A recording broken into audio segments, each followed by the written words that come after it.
యువత మత్తు పదార్థాలకు ఆన్లైన్ బెట్టింగ్లకు దూరంగా ఉండాలని మార్కుక్ మండల ఎస్ఐ దామోదర్ అన్నారు.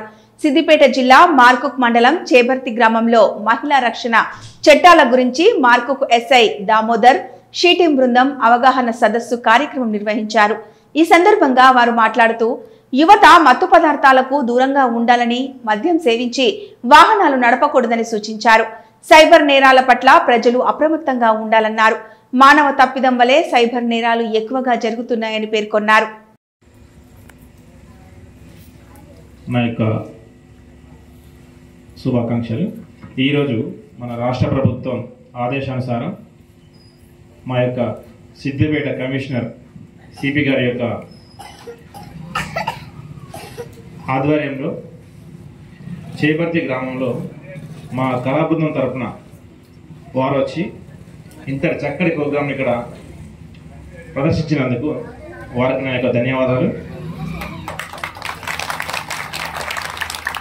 జిల్లాలో ప్రతి ఊర్లో ప్రతిరోజు ఏదో ఊర్లో ఏదో ఒక రకంగా ఒక ప్రోగ్రాం పెట్టి ప్రజలకు ఇప్పుడు నడుస్తున్న అప్డేట్గా ఉన్నటువంటి సైబర్ క్రైమ్స్ పైన, గంజాయి పైన, ఈ హెల్మెట్ లేకుండా డ్రైవ్ చేయడం పైన, మందు తాగి డ్రైవ్ చేయడం పైన, దానివల్ల కలిగే అనర్థాల పైన, బెట్టింగ్స్ ఇప్పుడు కొత్తగా ఐపీఎల్ స్టార్ట్ అయింది. ఈ ఐపీఎల్లో కూడా అది అంటే ఏందో తెలియని కూడా అడ్డగోలుగా బెట్టింగ్లు వేసి లక్షల డబ్బులు పోగొట్టుకొని చివరికి ఆ డబ్బులు ఎలా కట్టాలో తెలియక సూసైడ్ చేసుకోవడం జరుగుతుంది. చూస్తున్నాం. మన తెల్లారి లేస్తే ప్రతిరోజు ఒక యూట్యూబ్లో, పేపర్లను ఎక్కడనో కాడ మనకు సంబంధించి ఒక మ్యాటర్ వస్తూనే ఉంది. ఈ బెట్టింగ్స్ అనేవి చాలా హీరోలు ఉన్నారు, చూస్తున్నాం. రీసెంట్గా ప్రకాష్ రాజ్, రానా, కొందరు యూట్యూబ్ స్టార్స్ అందరినీ కూడా ఈ బెట్టింగ్ యాప్స్ పైన అరెస్ట్ చేస్తున్నారు. అది మన దగ్గర లీగల్ కాదు, అది ఇల్లీగల్.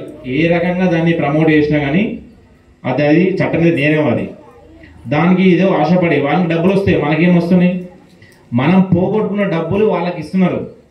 వాడొక సెలబ్రిటీ అయినందుకు మన దగ్గర నుంచి లక్ష రూపాయలు డబ్బులు వసూలు చేసుకొని వానికి అప్పచెప్తున్నారు కోట్ల రూపాయలు. దానివల్ల మనం డబ్బులు పోగొట్టుకొని ఏం తోచని స్థితిలో చనిపోవడం జరుగుతుంది. అది మనకు అవసరమా? ఆన్లైన్ అంటేనే అంత.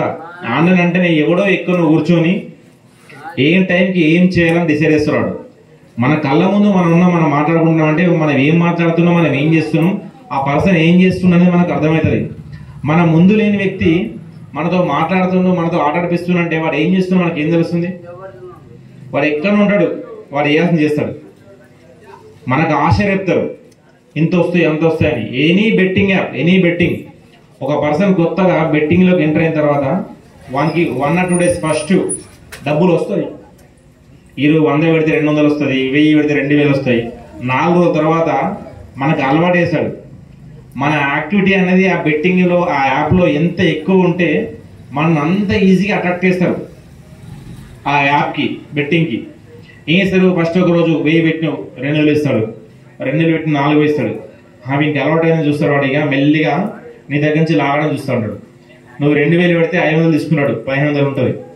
1500 పెడితే ఇంకో 1000 తీసుకుంటే 500 ఉంటుంది. అట్లా మెల్లమెల్ల నీకు తెలియకుండానే అదొక నీకు వ్యసనం అయిపోతుంది. ఒకటి వ్యసనం అయిపోయి నీ అకౌంట్లో, నీ ఇంట్లో ఉన్న డబ్బులు మొత్తం కాయేస్తారు. లాస్ట్కి డబ్బులు లేకపోవడం వల్ల దొంగతనాలు కూడా చేస్తున్నారు. దానివల్ల ఇంట్లో ఉన్న డబ్బులు ఎత్తుకపోతున్నారు, అమ్మ నాన్న దగ్గర డబ్బులు ఎత్తుకపోతున్నారు, ఇంట్లో ఉన్న బంగారం తీసుకుపోతున్నారు. లాస్ట్కి వస్తే ఏం దొరకపోతే ఒక బండి వేసుకొని, దోస్తులు బండి అడుక్కొని పోతూ రోడ్డు మీద ఒక లేడీస్ నడుచుకుని పోతే వాళ్ళ మెడలో మంగళసూత్రం ఉంటే మంగళసూత్రం, చైన్ ఉంటే చైన్, ఏది ఉంటుంది లాక్కొని వెళ్ళిపోతున్నారు. చూడండి ఎంత అంటే అంత అడిక్ట్ చేస్తే మన బెట్టింగ్ యాప్స్ అన్నట్టు. అది కాకుండా వ్యసనం ఇంకోటి గంజాయి.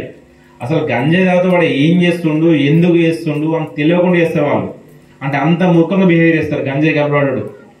గంజాయి నువ్వు తాగుతున్నావు, నేను తాగుతున్నావు, ఎవరు మన ఇప్పుడు ఇంట్లో మన పిల్లలు తాగితే మనం చూద్దాము, మన పిల్లలు తాగుతుంది కదా, మనకి ఎందుకు అని ఎప్పుడు అనుకోకండి. చాలా డేంజర్ గంజాయి అనేది. ఒకసారి ఒక ఊర్లో ఇప్పుడు నడుస్తున్నాయి గంజాయి, రీసెంట్ ఇప్పుడే ఈ రోజే కక్కపద్దల గంజాయి పడుతున్నారంట. మన దగ్గర ములుగు సంబంధించిన పోలీసులు వచ్చి పడుతున్నారు. ఒక్కసారి గంజాయి కేసులో లోపలికి వెళ్తే వాళ్ళ జీవితం ఎప్పటికి ఖరాబే. ఇంకా చెప్పండి, పిల్లలు ఎవరు ఇంట్లో ఉంటే, కొంచెం ఏజ్ ఉన్న వాళ్ళు ఉంటే బయట వాళ్ళు తిరిగే తిరుగులేటి, వాళ్ళ దోస్తాను ఎట్లున్నారు, వాడి బిహేవియర్ ఎట్లుంది, మనతో మంచిగా ఉంటుందా లేదా అనేది పిల్లలు ఇంటికి వచ్చిన తర్వాత, స్కూల్కి వచ్చిన తర్వాత కానీ, బయటకు వెళ్ళి వచ్చిన తర్వాత కానీ వాళ్ళతో ఒక 10 నిమిషాలు మాట్లాడే ఇంట్లో మాట్లాడితే మన బిహేవియర్ మనకు అర్థమవుతుంది. ఒక్కసారి గంజాయికి అలవాటుపడ్డాడు మారడం అనేది చాలా కష్టం. వానికి తల్లి తెలియదు, పిల్లం తెలియదు, అక్క తెలియదు, తమ్ముడు ఎవ్వరు తెలియదు.